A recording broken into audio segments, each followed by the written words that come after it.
Hello friends, I am Apruti. Welcome back to our channel plants space. हमारे पास बहुत से ऐसे प्लांट्स होते हैं जिनकी रिपोर्टिंग हम करते हैं या उन्हें सेव करते हैं। तो रिपोर्टिंग में तो ऐसा होता है कि थोड़ी सी मिट्टी हम पॉट में से निकाल देते हैं और उसमें थोड़ा खाद बढ़ा देते हैं।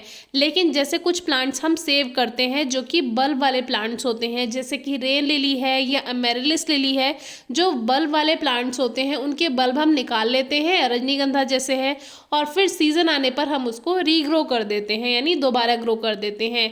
लेकिन कुछ ऐसे बल्ब होते हैं जिसमें हमें थोड़ा सा ध्यान रखना चाहिए, जिनमें से एक होता है रेन लिली। अभी कुछ दिन पहले हमने आपसे रेन लिली के बल्ब की वीडियो शेयर की थी, क्योंकि सर्दियां आ गई हैं और अब उसमें ग्रोथ नहीं होगी, तो उनको आप सेव भी कर सकते हैं मिट्टी से निकाल कर।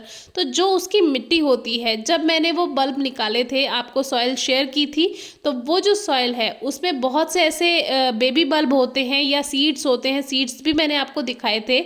येलो रेन लिली में हमारे यहाँ बहुत सारे सीड्स बनते हैं, तो वो सीड्स वैसे तो हम कलेक्ट कर लेते हैं, लेकिन बहुत से सीड्स पॉट में ही गिर जाते हैं। साथ ही जो बेबी बल्ब होते हैं वो भी मिट्टी में रह जाते हैं। बहुत छोटे छोटे बल्ब होते हैं, और जो मैच्योर बल्ब हैं, हेल्दी बल्ब हैं, उनको हम सेव कर लेते हैं।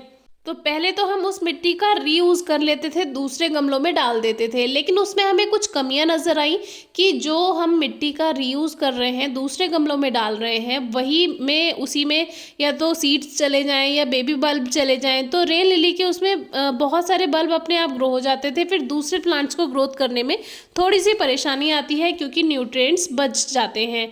अब वो मिट्टी यहाँ पर हमने बाहर गार्डन में डाल दी, और आप देख सकते हैं कि यहाँ पर छोटे छोटे प्लांट्स बनकर तैयार हो रहे हैं, जो कि है रेन लिली के।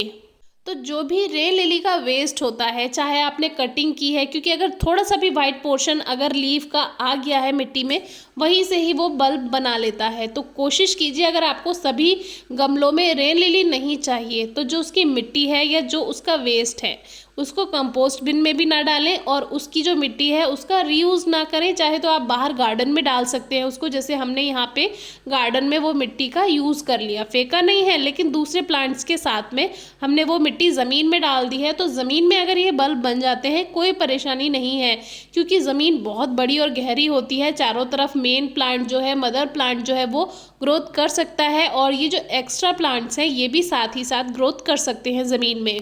अब क्या इस तरह का काम हर बल्ब वाले प्लांट्स में हमें करना चाहिए कि उस मिट्टी का यूज़ नहीं करना चाहिए? तो ऐसा नहीं है। जिसमें सीड्स होते हैं या जिसके बेबी बल्ब होते हैं, जैसे बहुत छोटे छोटे जिनमें बेबी बल्ब होते हैं, उसको आप उस मिट्टी का यूज़ अपने गमलों में ना करें। अब देखिए, सीरस के भी छोटे छोटे यहाँ पे सीड्स जर्मिनेट हो गए हैं, पौधे बन गए हैं।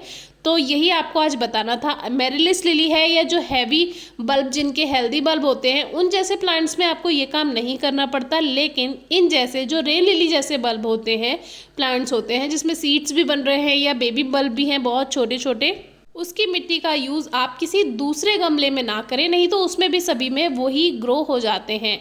बाकी ये जो अभी आपने देखा सीरस के छोटे छोटे बीज जर्मिनेट हो रहे थे, वो ये है सीरस का बड़ा पेड़ होता है जिसमें बड़ी बड़ी फलियां आती हैं, और इन्हीं फलियों से ये सीड्स जब झड़ जाते हैं तो अपने आप जर्मिनेट भी हो जाते हैं। बाकी यहीं पास ही में क्लाइंबिंग रोज़ को देखो, कहीं जगह नहीं मिली, इसमें थोड़ा सा डिस्टर्बेंस हो गया था, तो वहीं से उसमें रूट्स रह गई, और वहीं से ये क्लाइंबिंग रोज नई नई शूट्स इसकी ज़मीन में से निकल आई, और एक जगह इसकी जो ब्रांच थी वो पूरी ज़मीन में दब गई थी, तो वहीं से उसमें शूट्स बनी है। ये जो आप जड़ देख रहे हैं, ये गिलोय की जड़ है, स्टेम है पूरा, जड़ के साथ साथ ये जो ऊपर की तरफ है ये स्टेम है पूरा, पूरी बेल निकल करके यहाँ से जा रही है। तो ये इतना हेल्दी इसकी बेल हो चुकी है गिलोय की, तो इसको चाहे जगह ना मिले, ये अपने आप फैलती चली जाती है चारों तरफ से। ये है वो छोटा सा स्टेम जो इसकी एक ब्रांच ज़मीन में दब गई थी, वहीं से इसमें न्यू ग्रोथ हो गई। तो बाकी आपकी कोई क्वेरी हो तो ज़रूर पूछेगा। Thank you.